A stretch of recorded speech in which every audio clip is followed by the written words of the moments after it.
Intan Cahya selaku host ingin ngobrol nih sama rekan-rekan kakak-kakak hukum yang ada di sebelah kanan dan kiri saya yang udah cantik-cantik dan ganteng-ganteng banget nih ya kan. Oke, yang pertama dari sebelah kiri dulu ada kakak siapa? Dengan saya Dia. Dengan saya Alia. Dengan saya Brian. Oke, nah ketiga kakak ini yang bakalan menemani obrolan podcast kita malam ini ya teman-teman ya. Seperti itu. Nah, hari ini kita bakalan ngobrol-ngobrol santai ya, nggak usah terlalu kaku ya kayak yang berdua di sebelah saya dan sebelah kiri saya ini. Karena ada beberapa materi yang mungkin bakalan kita sampaikan ya, berbeda materi. Contohnya kalau saya itu mengenai pembentukan hukum, kalau kakak materi tentang Filsafat hukum sih, kita ngebahas gimana keseharian hukum itu dari mana dan berasal dari apa. Oke, ini mirip dengan materi saya, tapi mungkin kajian ini lebih mendalam ya. Oke, kalau untuk kakak lihat tentang positivisme hukum. Oke, untuk kakak Brian? Kalau saya realisme hukum dan nantinya akan saya menjelaskan contoh untuk kehidupan sehari-hari dan penerapannya. Kalau Radian tadi kan lebih mendalam, pasti simpel aja. Betul, Mbak Putih. Oke, kalau kayak gitu. Oke, nah teman-teman semuanya, kali ini kami karena akan membahas mengenai hukum. Yang pertama presentasi siapa dulu nih kakak? Siapa dulu Dari nih? Radian nggak sih, teman? Kalian atau Kalau dari saya akan menyampaikan lebih dalam gimana implementasinya di dunia nyata gitu. Jadi mungkin ada yang lebih awal untuk menjelaskan Oke. seperti apa. Berarti mungkin dari saya sendiri ya, Putih ya. Oke. Udah disperse ke pagar orang. Oh, gitu ya mainnya ya. Gitu ya kali ya. Yes. Oh. Oke. Teman-teman, jadi pertama-tama ya, saya akan menjelaskan mengenai proses pembentukan hukum. Ini mungkin secara singkat ya. Dari awal terbentuknya hukum nih kakak-kakak. Nah, seperti yang kita tahu, hukum itu kan nggak pernah lepas dari keseharian kita sehari-hari. Nah, ini juga berkait tentang proses pembentukan hukum, di mana salah satunya terbentuknya hukum itu merupakan dari sehari-harian kita loh kak, yaitu dari kebiasaan. Jadi semua ini berawal dari kebiasaan. Nah, pada zaman dahulu, dari kebiasaan-kebiasaan inilah yang lama-lama menjadi sebuah aturan-aturan yang mengikat kita ya teman-teman semuanya. Nah, aturan inilah yang terbentuk menjadi hukum yang kita ketahui saat ini. Nah, contohnya kalau pada masa lampau atau pada zaman bahasa Inggris ya kakak-kakak ya, di Inggris itu hukum itu terbentuk karena kebiasaan. Bahkan sampai sekarang pun kadang masih dipakai kakak, mungkin kakak tahu ya. Betul, seperti itu. Nah, kalau di Indonesia contohnya kita ini masih ada hukum adat. Jadi selain undang-undang itu kita juga punya hukum adat nih kakak. Contohnya ya, kita ambil contoh aja nih, di salah satu daerah kita, itu di Aceh, yang dimana diwajibkan untuk kaum perempuan ya, untuk perempuan itu menggunakan hijab dimanapun. Kemudian ada aturan-aturan lain, dan yang dimana kalau kita melanggar aturan tersebut, itu kita bakalan dikenakan sanksi Kak. Sanksinya itu pun hukum adat ya teman-teman ya, seperti itu. Nah, itu mungkin contoh sekilas dari ini. Selanjutnya mungkin diperdalam oleh kakak dia. Tapi tak dulu deh. Sorry. Kenapa? Kalau hukum adat berarti kan nggak tertulis dong. Iya. Tapi kalau di Inggris apa tertulis? Kalau kan katanya lahir dari kebiasaan. Apakah tertulis kayak di Inggris itu? Oke, kita kalau membahas hukum ini sebenarnya panjang ya kak, luas. Tapi untuk saat ini dari hukum-hukum dulu yang berawal dari kebiasaan itu kemudian menjadi hukum tertulis juga kak. Walaupun ada juga hukum tidak tertulisnya, sebenarnya sama dengan di Indonesia. Jadi ada hukum tertulis dan tidak tertulis. Seperti hukum adat ini nih kak. Oke, cukup? Cukup. Lanjut ke kakak dia. Nah, teman-teman, tadi saya sudah menyampaikan sekilas mungkin awalan ya dari mana sih hukum tersebut tuh terbentuk. Oke, selanjutnya mungkin dari kakak dia. Oh, kalau kakak dia itu kan dia bisa dibilang pendalaman dan rangkuman ya, notulensi. Membacakan merangkum. Opini dari teman-teman. Keren. Ya ampun, keren banget kakak dia nih ya. Ganteng, keren, merangkum. Ciwi-ciwi jangan terpesona dulu ya. Biarkan kakak dia fokus dengan skripsinya. Oke, berarti selanjutnya siapa yang mau menyampaikan? Kakak dia dulu atau kakak Alia? Silakan. Saya akan menjelaskan tentang dan gimana dalam pemanggilan sebetulnya itu aturan yang dibuat oleh pengusaha yang sah dan berlaku karena ditetapkan, bukan karena adil atau bermoral.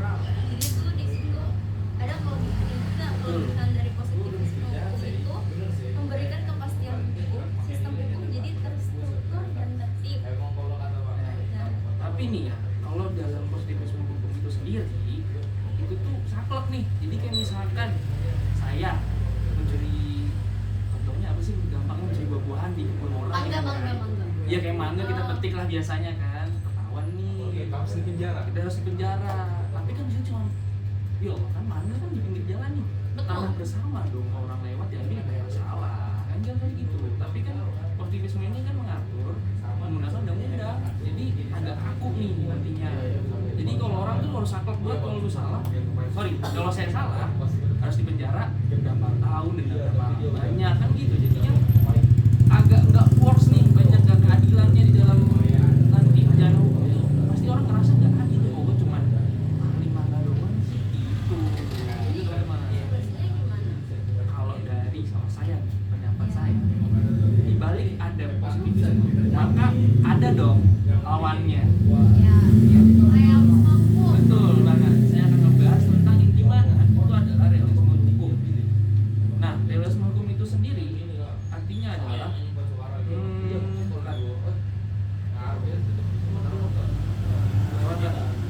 Nanti diulang ya realisme hukum adalah itu diulang jadi jangan monoton.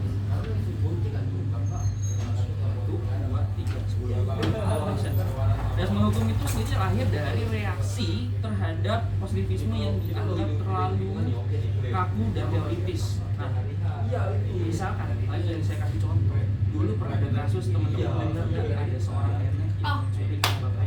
Oh iya, aku tahu banget tuh. Tangannya kalau nggak salah sebuah PT besar. Dia mencuri itu bukan untuk dijual tapi untuk bertahan hidup. Ya. Nah, tapi si PT-nya tersebut tidak mau tahu dan masuk pengadilan. Akhirnya di penjara kurang lebih 2 tahun 3 tahun, yang lumayan ya seorang nenek untuk bertahan hidup doang aja dihukumnya segitu. Nah, tapi hakim punya keputusan lain menggunakan realisme hukum yang ada, yang gimana ya udah kita bebaskan aja, kita kurung dengan cara kurungnya itu wajib lapor teman-teman.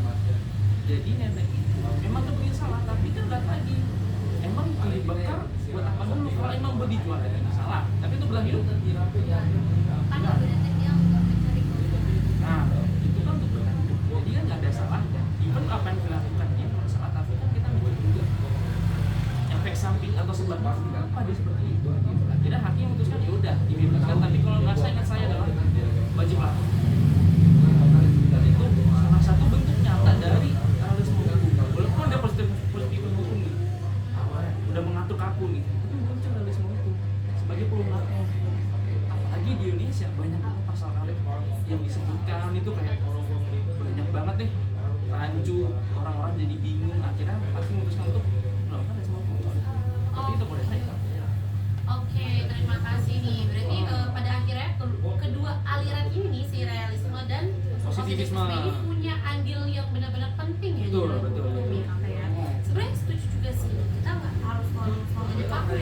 Ya lagi banyak banget kasus di Indonesia ini kayak tentang mungkin pencurian sebuah roti yang mungkin kita sering dengar atau buah atau contohnya seperti yang ada tadi, tapi dihukum secara yang kurang adil ya. Tapi balik lagi semuanya. Cuma ada satu, Apa tuh, Kak? positivisme itu harus jalannya pada saat seseorang itu melakukan extraordinary crime. Itu wajib. Hah? Contohnya Mas Pri. Korupsi dong. Korupsi itu harus banget menggunakan positivisme hukum tanpa adanya realisme hukum. Mau dia punya keluarga yang gimana, itu dia merugikan negara, bro. Merugikan negara ya, Betul, masyarakat juga ya. masyarakat dirugikan juga, percuma rugikan pajak. Nah, Wah, itu. Bahasannya berat juga. Dari dong. Betul kan kita? Nggak Tapi apa-apa, ya betul benar ya. ya. Jadi sebenarnya walaupun ada realisme hukum, positifisme hukum, tetap yang namanya tindakan kriminalitas tidak baik itu Betul. tidak untuk dicontoh dan tidak dijadikan alasan. Betul. Seperti itu. Lebih baik sih jujur meminta ya seperti itu ya. Atau kalau saran saya sih untuk pemerintah lebih aware lagi terhadap masyarakat yang harus diperhatikan ya seperti itu. Oke. Selanjutnya pembahasan apa nih? Wis, ini keren dong kalian nih. Nah, Ini yang ditunggu-tunggu iya ya. nih. Oke, ini di samping saya mungkin karena tadi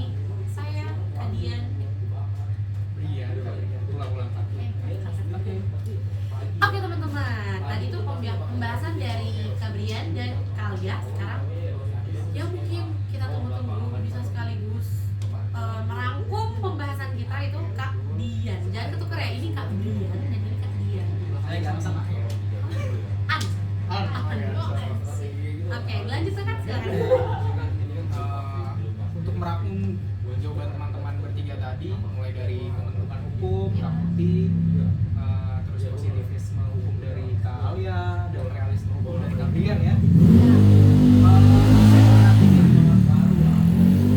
Sorry sedikit itu ada Iklan. Iklan ya. Kita sering di warkop guys. Ke warkop sih kedai kopi yang sangat enak. Di kedai. Betul. Oke, selanjutnya dari ketiga tadi dapat ditarik kesimpulan bahwasanya kita bisa ambil jauh bahwa ini adalah filsafat hukum gitu. Gimana hukum itu dibentuk, gimana hukum itu dibuat, gimana hukum itu menyelesaikan suatu masalah. Sebagai contoh ada positivisme hukum untuk menghukum orang yang salah, dan realisme hukum kayak melihat gimana kebenarannya gitu. Apakah orang-orang ini benar-benar salah? Mereka meskipun salah, tapi nggak bisa. Apakah itu adil gitu kalau mereka dihukum hanya karena betul. sebatang kayu kan? Iya, benar. Mas Brian tadi sebutkan. Selanjutnya itu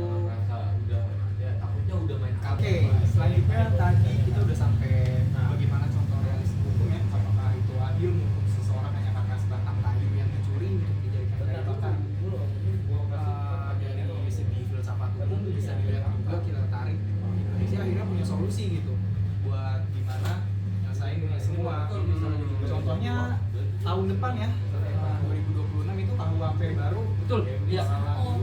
Sudah berjalan, sudah. Iya, akan berjalan. Dan itu orang baru banyak pasal-pasal Betul, baru. betul. Nah, kita itu punya cara gitu untuk menyelesaikan ini gimana? Iya.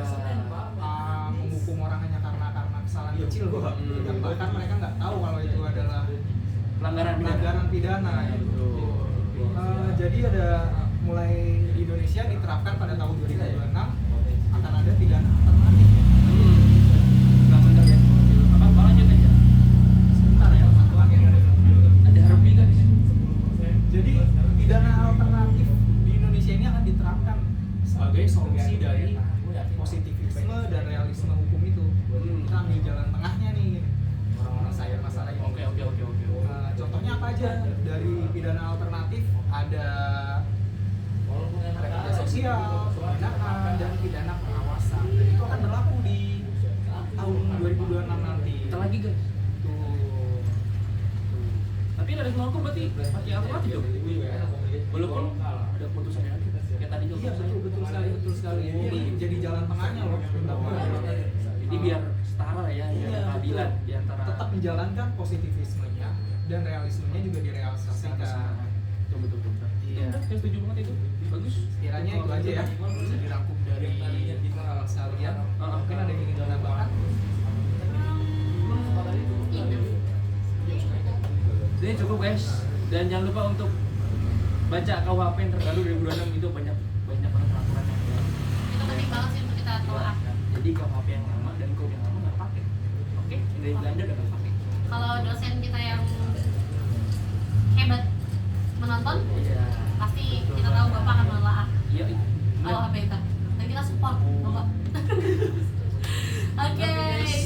Terima kasih banyak nih untuk kalian, Alia, Kadian, dan teman-teman semua yang udah meluangkan waktunya untuk nonton podcast kami yang ala-ala ini. Jadi, mohon maaf kalau agak bocor nih suaranya karena rapi banget kita di jalan. Dan sebelumnya kita juga mau makasih nih kepada di mana Kak? Kita sekarang syuting di Atensi Coffee di Poncol Sedang dari Ketua MJ. Boleh teman-teman kalau mampir, tempatnya enak banget buat tugas oke. Minuman enak nih. Dan iya bener buat minumannya enak, menunya juga banyak, variatif juga. Dan terima kasih kepada teman-teman saya di sini udah mensupport tugas ini, ikut video juga.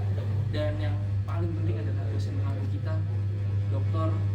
Dadang Sumarna SHMH. Terima kasih banyak Pak. Terima kasih banyak Bapak. Masya Allah, sukses selalu dan berkah selalu. Semoga ilmunya jadi berkah untuk kami semua Bapak. Oke. Amin. Dadah. Oke teman-teman, sampai berjumpa di episode selanjutnya. Thanks for watching, see you in the next video. Bye bye.